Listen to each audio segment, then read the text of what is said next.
Hello, you're watching World Talks on TVP World. My name is Sascha Fahrbach.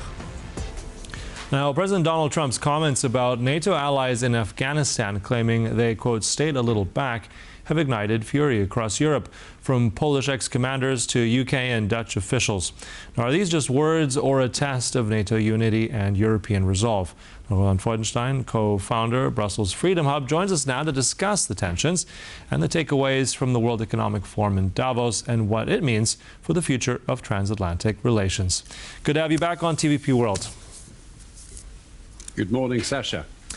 So this latest row that started just a few days ago about Trump's comments dismissing that NATO resolve, dismissing those sacrifices, that's really hit a nerve. When we hear words like that, and also no mention of any apology, how much impact, how much harm does that do to an already very difficult relationship between NATO and the United States and Europe?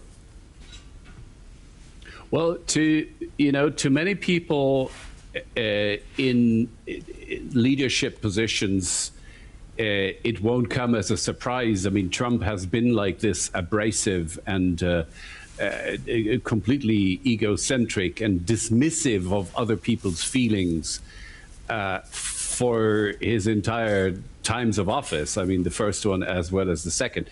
So this is more like something that would rattle the people, especially in Central and Eastern Europe and the Nordic countries, that have been insisting on, nevertheless, maintaining transatlantic relations to a certain degree. Britain was also part of that group of countries. And, I think especially in public opinion, this is another blow to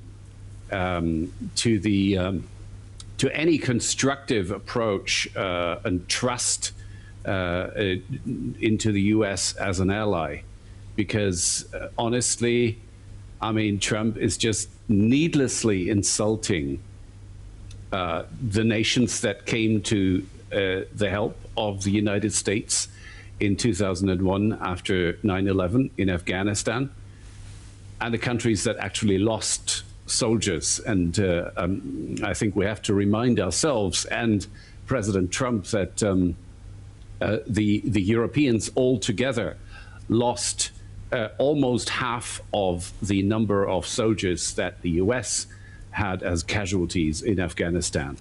And so to claim that the Europeans were irrelevant and that they stayed in the back, shying the front lines, is all completely preposterous and unacceptable. Mm-hmm. I mean, also, I think, I'm just curious, is this any different as well? I mean, he's dismissed the allies. I mean, if we look also at the numbers, it's about half of the casualties from those years of Afghanistan shouldered by allies. I think it was around 43 soldiers and 1 civilian from Poland, roughly around the same number also from Denmark.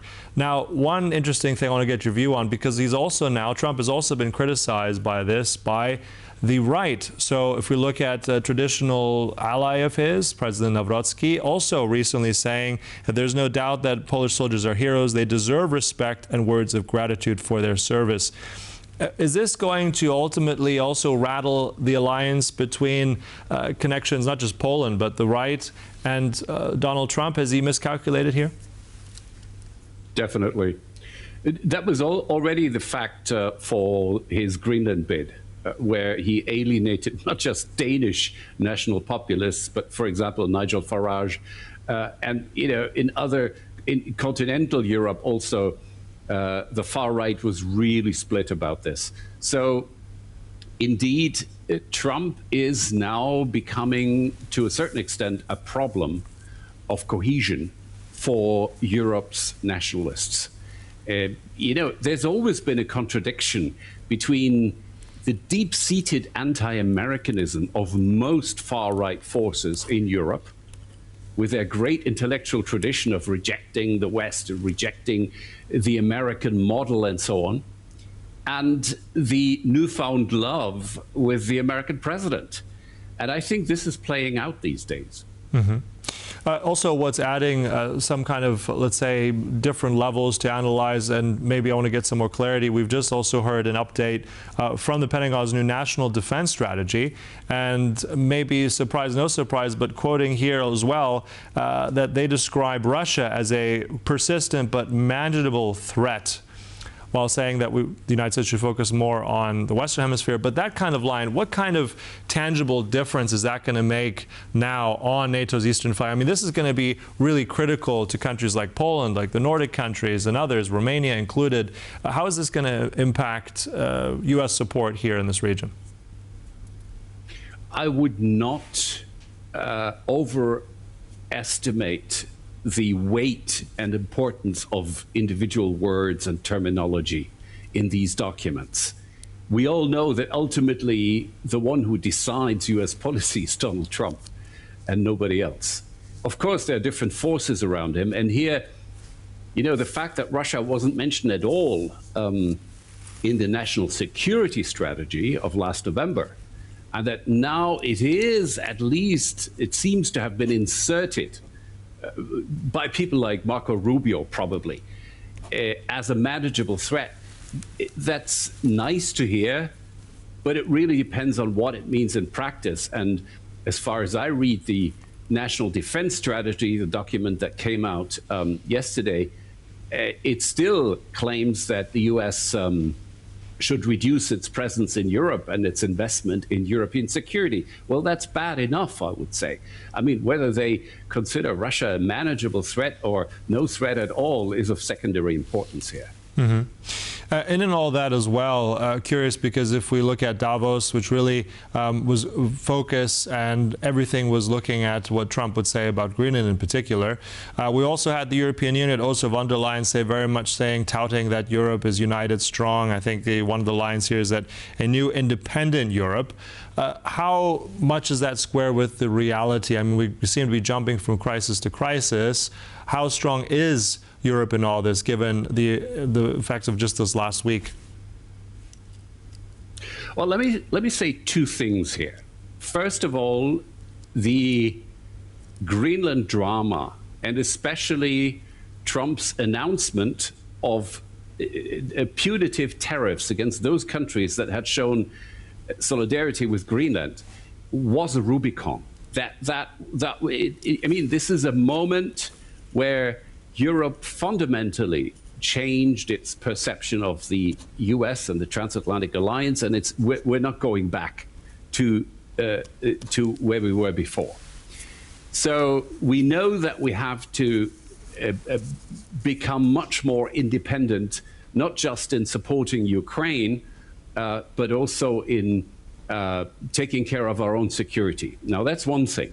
The other thing is that we're in a kind of how should I say, a vicious circle, where we know that we need to become independent, but in order to do so, we still will have to rely on Europe, on American security, on Article 5 of NATO, on US troops in Europe, on American weapons that Europeans buy and then give to the Ukrainians for the foreseeable future.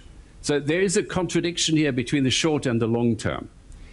And, you know, Europe has shown in recent weeks, with many examples, for example, the Mercosur trade agreement with Latin America, that it is slow in deciding. And, you know, if you have 27 member states that, especially in this era of great power politics and newly discovered self-interest of nations and all that, you know, it becomes very, very difficult to decide quickly and to implement decisions very quickly in the European Union. So that's an additional obstacle here to Europe becoming independent of the United States very, very quickly.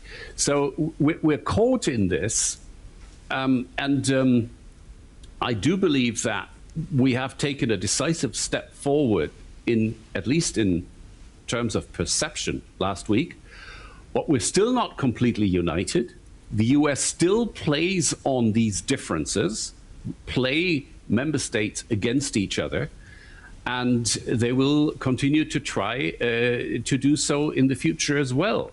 So it all depends on the political will of leaders in European countries, whether we actually can speed up this process of weaning ourselves off dependence on the United States in security, but also in energy, for example. I mean, we've actually increased our dependence in energy on the United States recently.